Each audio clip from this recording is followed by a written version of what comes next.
don't conform to this world, we overcome it by the blood of the Lamb. We overcome this world by the blood of the Lamb.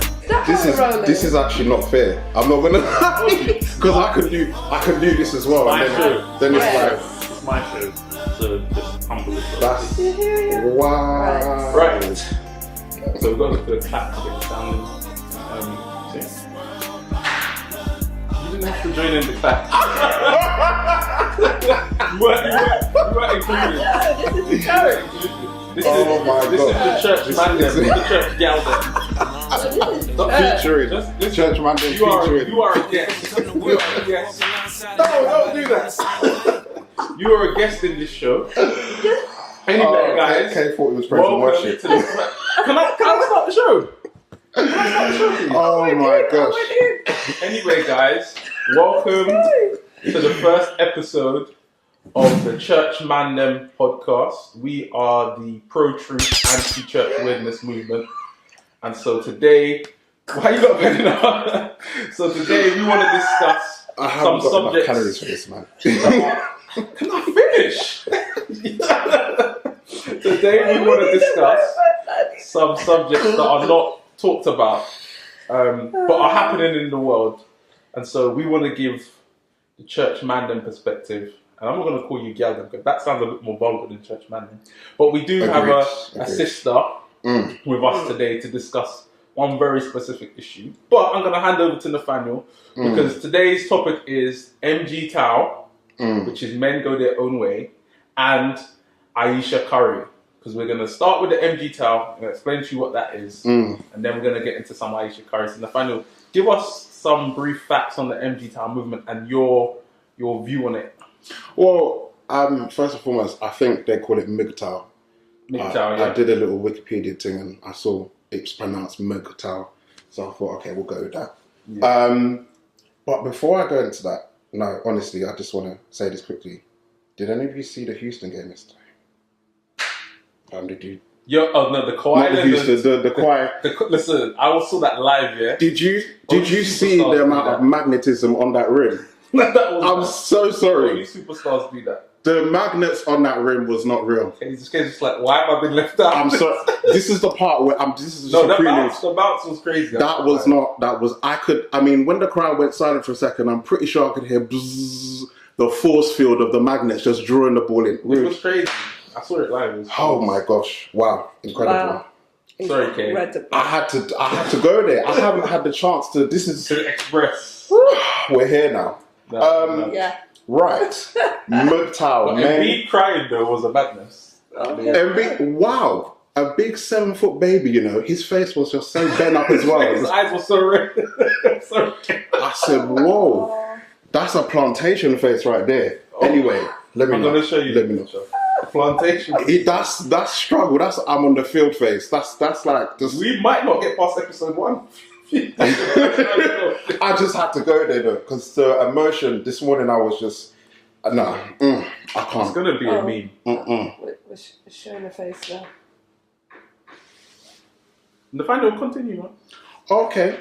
MGTOW, men go in their own way. So I've been on their website, and they've kind of stated that the existence of What team? So They claim that the existence of MGTOW has gone back as far as like Tesla. They even mentioned Jesus, and I was like, okay. And essentially, it's a movement for men who have essentially decided that enough is enough, and they essentially try to work together and empower one another to go their own way, essentially. And that's kind of defined in not being confined or defined by marriage, children, and in some cases also sexual activity. And all of the components of what they do sort of allow men to like not be constrained by those things and be their best version of themselves and, you know, get to the top of their field. And essentially as well, it's kind of anti-feminism kind of thing as well. Like a lot of the things that they talk about, it always seems to go deep on like the way feminism has done X, Y, Z to men, and so therefore we, to counteract that, are going to do X, Y, Z to empower ourselves. So yeah, the core components of it, again, as I said, is about not constraining ourselves to marriage, to children, and sexual activity in some cases, as I said. And they also have certain terms they use, like red pills and blue pills. If you've seen The Matrix, that's kind of about the fact that if you take the red pill, you've essentially decided to come out of the matrix, out of the system.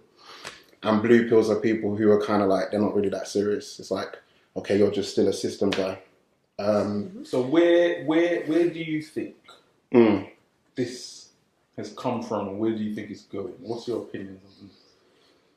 Well, I think certainly in recent years, it has gained traction because of the feminist movements like Me Too, for example, and just, I guess, the way that when you see cases that men are involved in where they seem to not have an advantage over a woman, or they seem to immediately be, I don't know, like rape disenfranchised. Cases they mention. And, yeah, your Bill Cosby case, like all of these cases that come up in the news where you see that there's absolutely no way that a man can win it because of the fact that it's a woman's word against his. So cases of custody as well. Yeah, So- custody. yes, exactly. So in recent years, it's gained traction. They've said that it's kind of been something that's been around like since the early 2000s, but it's gaining traction recently because of the fact that the feminist movement is so big now, and there's so more blunt in media that women are taking a stand, etc. That it's sort of coming out, and you see videos online. Like there's some YouTube channels where you have guys who will talk about why your relationship might have failed with a woman, and why it is that she was able to get the upper hand on you, and what you need to do. And it's pretty much a reaction to current affairs, which are so broadcasted online, you can't escape it. And so it's kind of it is a reaction. As much as they might claim that it was something that was established a long time ago, it is a reaction to women's rights, women's voice, women's empowerment, etc., etc. So, yeah, I mean, a lot of what I've seen, obviously, it's been described as misogynistic because of the way that women are spoken about. There are elements of it where it is kind of grounded in something that, principles of how they sort of abstain and work towards their goals. You can find that sort of in Proverbs, and you can find it in the Bible, etc. Because there are some things in there where you can see that it is about living a good and structured life as a man, but ultimately it is a reaction, and there's a lot of bitterness and toxicity in some of the things that they're talking about. Now, I don't know if you want to get into this right now about where I see it going. Yeah, that's what I want. But ultimately, when I look at it, essentially, I think that the sum total of this, to the absolute extreme, is homosexuality. And transgenderism and these things. And the reason I say that is, I do say extreme, because when you look at I'm on their site here, some of the things that they've said. Actually, I can maybe go to their front page and just basically give their statement. So Men Go No Own Way is a statement of self-ownership where the modern man preserves and protects his own sovereignty above all else. It's the manifestation of one word, no. Ejecting silly preconceptions and cultural definitions of what a man is, looking to no one else for social cues, refusing to bow, serve and kneel for the opportunity to be treated like a disposable utility, and living according to his own best interest in a world which would rather he didn't. In other words, common sense for men. And they've got the word sovereignty below that. Now, just to put it in one statement, a man who decides to live a life that's void or absent of a woman and of God is Luciferian. That's an antichrist behavior. And there's even a scripture that I was reading, not to go too deep here, but Daniel 11. It said something about Daniel 11:37. Neither shall he regard the God of his fathers, nor desire of woman, nor regard any God, for he shall magnify himself above all. That was a statement of an antichrist character. And when I look at the things that they've said on their site, some of the videos, it's that behavior. It's, I don't regard women, I don't regard God, it's me. That's a self-worship type of behavior. And that level of pride ultimately, I think, can lead to something like self-love and, homosexual. Manifestation of that is homosexuality. Yeah. But at bare minimum, just that pride of life, and that self-love type of thing. So yeah. So that's very, very interesting. So there are some people, right, who would say that they take on certain elements of this. Mm-hmm. They believe in it, but they wouldn't call themselves fully MGTOW. Yeah. But do you think that by, and I'm asking UK first and then finally you can come, do you think that by participating in this, you are almost taking part in a spirit that will take over you before you know? Because okay, we are spirit beings, right? And the world don't really see things as spiritual. But we know if you dabble in something, it eventually can take you over. So you might not be homosexual. You might still like women, but you might say, okay, I'm not going to marry a woman. I'm going to use a woman for what I can get, and I'm going to take care of myself. Do you think that by dabbling in this, you are at danger, even by saying that I'm not fully MGTOW, but I'm part MGTOW, or I'm red pill, but you know what I mean? Just even involving yourself, do you think that is a danger? I think it is dangerous because a belief system carries a lot with it. And so even though sometimes people feel you can participate in the positive elements of something and leave the rest. That I can understand certain reasons why MGTOW has come about.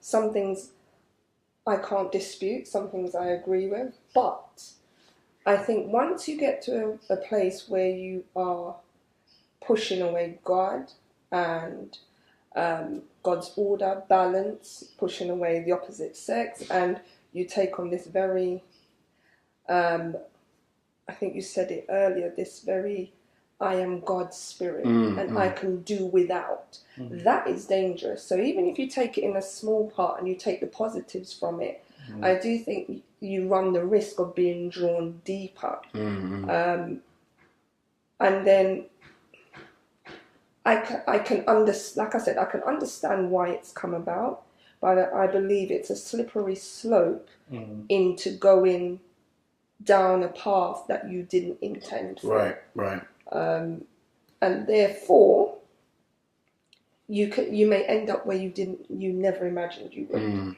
And I think once we get to a place where you start rejecting, it's dangerous. You've rejected God and His order. You've rejected the opposite sex. That's to bring balance and harmony to your life. And you're saying, I'm going my own way. The moment you become God or the establishment or the government, you're running into danger. Yeah. So what parts of it do you, I think you said you can understand or you can agree with why they would get, why they would take it, go their own way on something. What parts of that do you sympathise with, let's say? I can understand, I from what I have seen and researched myself, I think it's a type of woman that MGTOW are rejecting. And I don't support that type of woman either. I think we've become very self-absorbed in this age, and people have become disposable. And I believe when you're going to treat somebody as a disposable commodity, I can pick you up, drop you, or just use you for what I want, that's dangerous. And unfortunately, as much as we like to say men are meant to be macho and butch and strong, and men hurt, and I think it's because of sometimes the actions of women using them. I've heard women say, I'm only marrying for money, the gold digger mentality, or, I don't need you for love, I don't need you for anything apart from what you can give me. Unfortunately, I see it on both sides. I see it on the side of the woman, I see it on the side of the man, where it's quite weird that I see where we've become two sides of the same coin. I don't need you, and the other side says, I don't need you either. Right. You've hurt me, and you've hurt me. And we're saying the same thing, and then what we've decided to do is make two little camps. I hate you, and you hate me camp. But we're all hurting from the same reason. Right. And it results in the breakdown of the family. It does. And going against God's order. And, God has never created us to be alone. This was the first thing God said. It's not good. That was the first thing God said wasn't good. Was for man to be alone. And the moment you decide that it is good for you to be alone, you're in problems. And so I believe MGTOW have come to a place where, yes, we live in a world where we're very pro women's rights, and I'm for that. But I'm not I'm not anti men's rights either. I think there has to be balance. We serve a God of order and balance, and each of these opposing little groups are at the put down and the tearing down of the other, and I can't work with that. And I believe that's where it's coming from. Well, I think that leads us perfectly into Aisha Curry. Because for me, I think we know the Apostle the Apostle Paul, he wrote letters to the church. Not because he was just sitting in prison thinking, let me just write something interesting. He was responding to the issues of the day and the time. And I think the spirit of feminism, the diva spirit, from Babylon, from the goddess Ishtar Semiramis, that is dominating the world and is coming into the church. And I think Aisha Curry is the perfect example of the attitude that a lot of so-called church women have, that they shouldn't have, because I believe a lot of them are watching these Real Housewives of LA and all this garbage, and they're taking on attitudes that is not biblical. And I think what we're about to hear represents what I think is creeping into the church. Because if I didn't think this was in the church, I wouldn't even discuss it. But I've seen it with my own eyes. Okay. So you want to say something? I was going to play the video. Okay. So we could just hear. No, yeah, go on. I'll come in after. Okay. Yeah, that's right. That's right.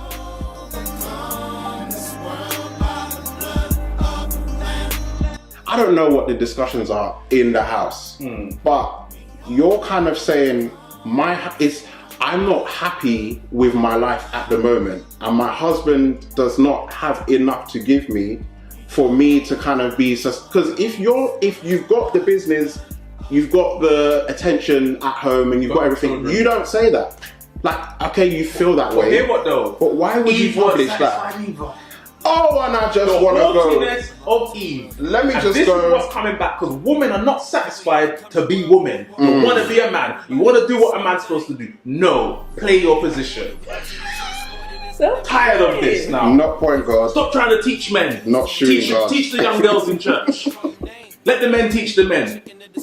Anyway, sorry. I'm not angry or feeling a way that this lady has feelings, and that clearly there's something that she feels is lacking. But the thing that she is lacking, she's revealing that in a space where everyone can be like, oh, okay, oh, the MVP's not really been the MVP at home. She said, what about me? This is what I heard, paraphrasing. What about me? And, you know, it would be nice to have some male attention. Same way Steph gets a lot of female attention, it would be nice to have some male attention. Now, for me, I didn't really see that as a big deal, and I'll tell you why. All it says to me is that she has an identity issue because she's Steph Curry's wife. I think Is it that she feels like she's so Steph Curry's wife and she's so removed from society that she can't interact with the males the opposite sex? So this is what I'm saying. I hear a lot of isolation. I hear a lot of identity crisis. I don't know who I am anymore. And that is what I find worrying. So when everybody's making this big hype on social media and putting her down, like, she may have it all, but does she have it all? Okay, right. Okay. So let me go on two angles. I like the way you see. This is what women do. Like, the sisterhood always come back. Like, no, don't worry. You know what we gonna do with this? It's all right.